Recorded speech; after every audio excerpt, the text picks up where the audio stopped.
Sathya Sai Speaks, Volume 1, Chapter 10. Discrimination and Detachment. You are all standing in the open, on the road, and some are even perched on trees. It is really cruel for me to speak to you for long. But in spite of all this inconvenience, I find you yearn to hear my words, so I shall satisfy you. Well, man is divine, take it from me. He is really here on a holy mission for a divine purpose. To consider one as mean or weak or sinful is a great mistake. That is itself a great sin. A person must earn their birthright, namely peace, shanti. Restlessness is an unnatural state. One's real nature is peace. To recover the heritage of peace, people try various methods: accumulation of riches, maintenance of health, mastery of knowledge, cultivation of the arts. But these are not fundamental. Three basic wants still remain after all these methods have been tried: the need for reality, light, and immortality. Only when existence, divine light, and divine nectar are one will peace be stabilized. It is no use indulging in arguments and disputations. One who clamors aloud has not grasped the truth, believe me. Silence is the only language of the realized. Practice moderation in speech.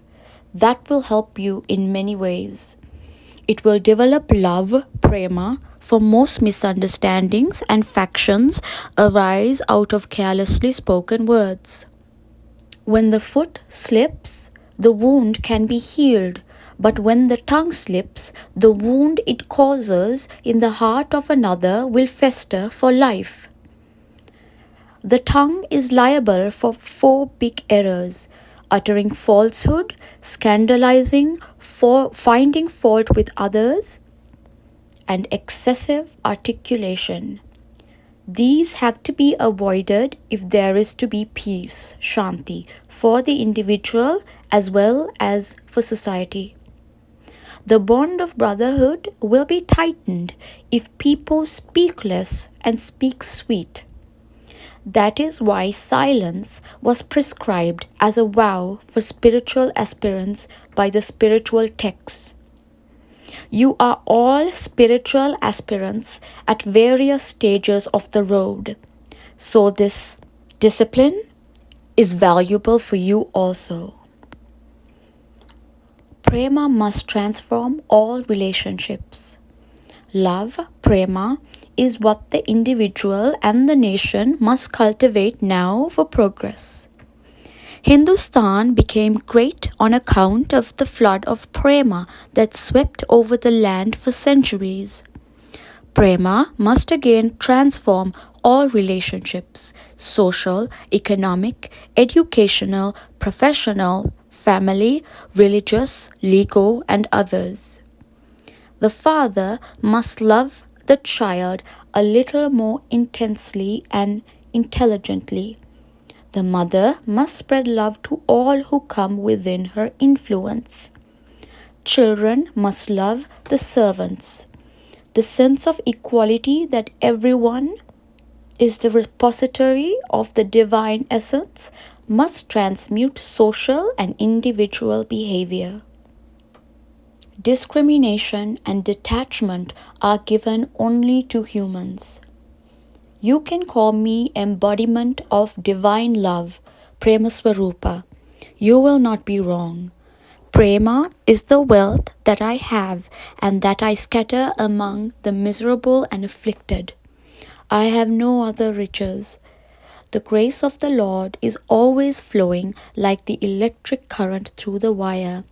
Fix a bulb, and the current, to the extent of the wattage, will illuminate your home.